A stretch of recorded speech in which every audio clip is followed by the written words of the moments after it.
लवकरच 30 मजली बिहार भवन उभं राहणार आहे। महाराष्ट्रामध्ये महापालिका निवडणुकीची रणधुमाळी सुरू असताना बिहारमधील भाजप जेडीयू सरकारनं या भवनासाठी प्रशासकीय मान्यता दिली आहे। नितीश कुमार सरकारनं यासाठी 314 कोटी 20 लाख रुपयांचा निधी मंजूर केलाय।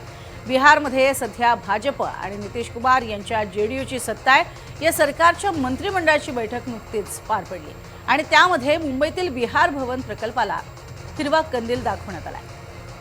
अधिक माहिती घेऊयात रामराजे शिंदे यांच्याकडनं। रामराजे, काय अधिक माहिती? मुंबईत बिहार भवन उभारलं जात आहे। बिलकुल, बिहार निवडणुकीच्या विधानसभाच्या निवडणुका जेव्हा होत्या तर त्यापूर्वी अनेकांनी आपल्या वचननाम्यामध्ये जाहीरनाम्यामध्ये हे प्रॉमिस केलं होतं की मुंबईमध्ये सुद्धा जसं की दिल्लीमध्ये बिहार भवन आहे, प्रत्येक राज्याचं भवन असतं, तसंच मुंबईमध्ये सुद्धा स्थापन करू आणि त्या दृष्टीनं पाऊल टाकलेलं आहे। आणि जेडीयू भाजपचे जे सरकार आहे बिहारमधलं त्यांनी मोठा निर्णय घेतलेला आहे।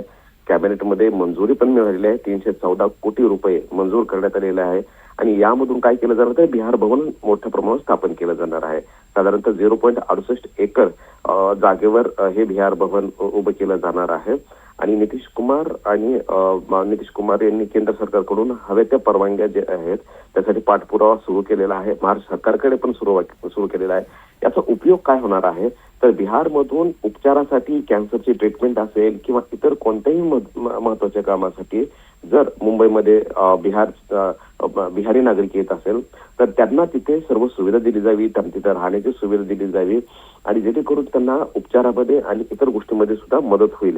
साधारणतः ही इमारत जी आहे ती 30 मजल्याची असणार आहे। 178 त्याच्या खोल्या असणार आहेत आणि कॉन्फरन्स हॉल याच्यामध्ये असणार आहे की जिथे 72 लोक बसू शकतील। 240 बेड असणार आहेत आणि 233 गाड्या पार्क करतील असं एवढं मोठं असणार आहे। कॅफेटेरिया असणार आहे, मेडिकल कक्ष असणार आहे। त्यामुळं दिल्लीच्या धर्तीवर हा एक बिहार भवन जे ते मुंबईत बनवलं जात आहे। आता बीएमसीच्या निवडणुका ज्या आहेत त्या नुकत्याच संपलेल्या आहेत, परंतु आता इथून पुढे पाहावं लागणार आहे की राज ठाकरे आणि उद्धव ठाकरे की त्यांचा मराठीचा अजेंडा त्यांनी नेहमी घेतलेला आहे, या बिहार भवनाला पाठिंबा देतात का विरोध करतात का, यावरून पुन्हा एकदा नवीन राजकारण पेटत आहे। नक्कीच, तुर्तास धन्यवाद या संपूर्ण माहितीसाठी रामराजे।